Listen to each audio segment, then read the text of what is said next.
Okay, so now we're in the outside part of the inspection. This is part two. We finished doing the inside, the air brakes, the cabin inspection, and the brake system.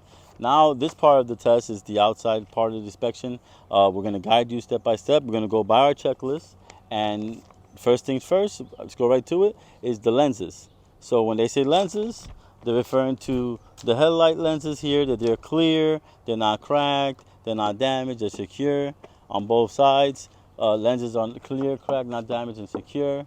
My clearance lights are all present, proper color amber, not cracked or damaged, and secure. Um, Continuing on, the next thing from it says front of the vehicle is fluid levels. So we're gonna open up the hood. I'm gonna detach and unlock it on both sides.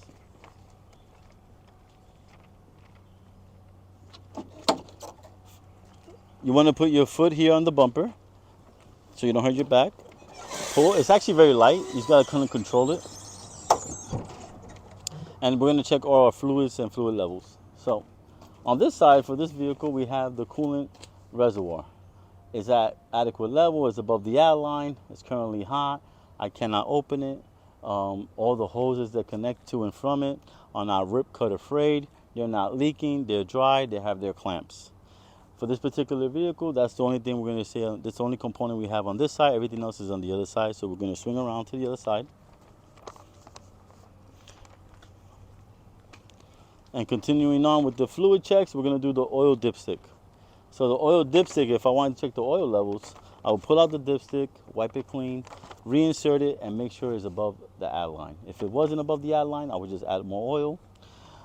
My power steering reservoir is also above the add line. As you can see here, I don't see any leaks coming from it, no signs of damage or cracks. All the hoses that connect to and from it are not rip, cut, or frayed, and they have their clamps. Those are the main components for air leak, for liquids leaking. And then for the air leaks, you have the compressor. So for the compressor, you just have to say, I don't hear any audible leaks coming out of the compressor. You point to the general direction, and you say all the hoses are also sealed and no signs of air leaks coming from them. And you're good with that. So that's checking all the levels of the liquids and if any air leaks are in that particular area. Continuing on, since we passed the front vehicle and engine area, which is fluid levels, fluids and air leaks, we're going to go now toward the bottom of it, which is steering system. So we're going to do all the steering components. We already did the reservoir. Continuing right underneath it, though, you have the power steering gearbox. So the power steering gearbox is securely mounted to the frame. It's gear driven, it's not belt driven. All the bolts and nuts are secure. None of the mounting bolts are missing. No rust trails or shiny metals indicating that they're loose. I don't see any types of leaks coming from the gearbox. All the hoses that connect to and from it are not rip, cut, or frayed, and they have their clamps and securely mounted to the frame. Continuing with the steering, we have the pitman arm. That's a solid metal piece. It's going to be a lot of repetitive terms. Not bends, no dents, no welding, no rust. Upper connection is secure with the mounting bolts. Lower connection is secure with a castle nut with a cotter key in it. That's the first linkage. The second linkage is the drag link. The drag link is not bent, dent, no welding, no rust. Has its up front connection with the castle nut and cotter key, same as the rear. So it's very repetitive. You just gotta keep mentioning. As long as you're identifying the part, you can't be like this, but you're pointing to the general direction and you're saying the details. You will get the point needed to get. You will get the points on this check mark here that are required to pass. So we're not done yet. We have in the back. We have a steering knuckle. So it's the pitman arm, drag link, steering knuckle. The steering knuckle, no bends, dents, or welding, securely mounted, has its castle nut and cotter key and secure. On the back end, there's a tie rod, which is a bar that crosses from tire to tire. It's also part of the steering. It's not bent, dent, or welded, securely mounted, no rust on it, no excessive rust, and it has its castle nut and cotter key. And that will cover the steering linkages and components, the steering system. Now you're going to go to the steering axle. So what that means is that you can only stay on this tire. If you try to make up for things that you forgot on the back axle, they will not accept it. What you do is if you're at the back and you remember something that you forgot to say, you can come back. As long as you haven't finished the test, you can always just return and mention the part that you forgot. So we're going to talk about now the tire. The tire itself, right? The outside wall has no bubbles, no cuts. It's properly seated to the rim. The tire must be 4/32 of groove. for you to know that, you have to say, I would use a measuring gauge or a card and stick it inside and make sure it has the proper thread. It has to be 100 pounds of pressure, so you got to use a pressure gauge and stick it inside the air stem to make sure it has the proper pressure of 100 pounds. Then it says to go to the rim. So the rim, no illegal welding, no excessive rust, no bends or dents. So it's pretty much a solid, like the same as you would say for the pitman arm, you would say for the rim. You will go to the lug nuts. They're all present. No rust trails or shiny metals are missing. The axle nuts are all present. No rust trails or shiny metals that will indicate that they're loose. None are missing. Lug nuts all present. No rust trails or shiny metals that will indicate they're loose, and none are missing. Axle seal itself not leaking. And then you have the air stem. I don't hear any audible leaks, and that would cover the tire and these components here. So you got tire, rims, lug nuts, and then it goes back to springs and airbags and shocks. So this vehicle does not have airbags currently in the front. What it does have, it has leaf springs. So we have 2 leaf springs here. They're not scissored. They're both present. They're not shifted. No bends, dents, or illegal welds. They're securely mounted with the front mounts. The front mounts are securely mounted to the frame with their mounting bolts. No bends, no dents, no welding, no rust. On the rear mounts, no bends, no dents, no welding, no rust, securely mounted to the frame, and the leaf springs are securely mounted to the rear mounts with their mounting bolts. No rust trail or shiny metals on the mounting bolts that will indicate that they're loose in any way. We're going to go by the checklist. Next would be the shocks. So we got the shock absorbers right there. Shock absorber is not leaking any hydraulic fluids, securely mounted to the frame with the upper connection, the mounting bolt, and the bottom. Going down the line, we're going to go brake lines and hoses. So this line right here is the brake line. My brake line is not rip cut or frayed. I don't hear any audible leaks. I cannot say I don't see any leaks and it's dry because it's not liquid, it's air. So you say I don't hear any audible leaks. Continuing on is the brake chamber.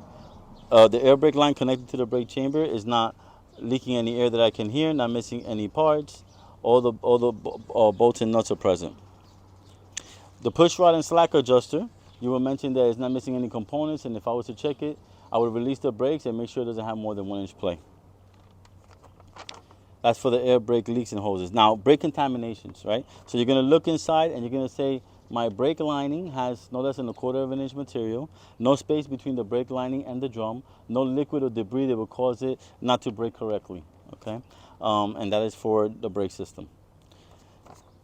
Side of the vehicle. Going down now, we're going to go side. It just wants you to check lenses, reflectors, and traffic monitoring devices, battery, fuel tank, and frames. So we're going to do the first one, which is lenses and reflectors. So you're going to look for any lenses and reflectors on the side of the truck completely. We're going to just start from here to make sure we don't miss any. And if I'm not mistaken, right here on the hood, we do have one here. So we have a side marker here. The lens is clear, it's not cracked or damaged, and secure. We're going to go to the fuel tank right here. My fuel tank has no signs of leaking, no signs of holes or damages. The straps are securely mounted to the frame, not rip cut or frayed. My fuel cap, if I was to check it, I will open it. It should have a chain and a rubber seal inside. And all the lines that are connected to and from it are not rip cut or frayed. No, they're sealed correctly and they're not leaking in any way. This is the DFF tank. Also, same as the fuel, not leaking in any way, no signs of holes. All the hoses that connect to and from it are not rip cut or frayed and sealed and secure. We're going to continue on here to the battery. So if I was to check the battery, I would unlock it, I would open it up, I would make sure that all the batteries are securely mounted, that they don't have any corrosion or any battery acid dripping, that the electrical wires are not stripped or cut in any way, anything that would be unsafe. That covers most of the side of the trailer and of the truck itself. Now mostly what we're going to be looking for are the rest of the reflectors and lenses, and the frame itself. So the frame itself, which is right here, is not bent, dent, or welded in any way. It's secure. It looks nice and sturdy to the with the chassis and to the trailer support frame. Now we got the reflectors, proper color amber is present. The DLT tape is proper color white and red. Is on more than 50% of the trailer, and my clearance lights are all working, proper color amber and secure and present in place. We have another DLT tape down here, and we have a reflector here, proper color amber. Everything will be amber until the rear. The rear is red. So as you walk down, Remember what I said. You don't touch any topic here. If you forget something, you have to go back to the front. They'll acknowledge that. They'll accept it as long as you go back to the right position. Now, back here, you're going to talk about the rest of the lenses and reflectors. So here we go. So this tape right here, this reflector is currently red because it's in the rear. It's present and in place. On top, our clearance light is color red. It's not cracked or damaged and in place. And when you go to the back of the truck, you're going to point out the DOT tape again, proper color red and white. You're going to mention the brake lights, which are right here on the side. These are actually combinations in this truck actually. So you got signal and brake, proper color red, not cracked or damaged. These are your reverse lights, proper color clear. The lens is not cracked or damaged. And my clearance lights are all present, proper color red, not cracked or damaged in any way. And that should cover all your points, all your markers here.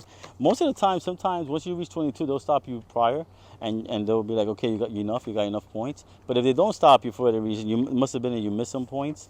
Like I said, if you forget something, you can always go back as long as you haven't told them you're finished. But you cannot go back inside the truck if you forgot something inside. All that being said and done, we're, like I said, we're Easy Wheels Driving School, #1 school. We're here for you guys to tailor to your needs. I really hope to see everybody one day come here and check us out. We're here for you guys. Wish you guys all the best, and take care.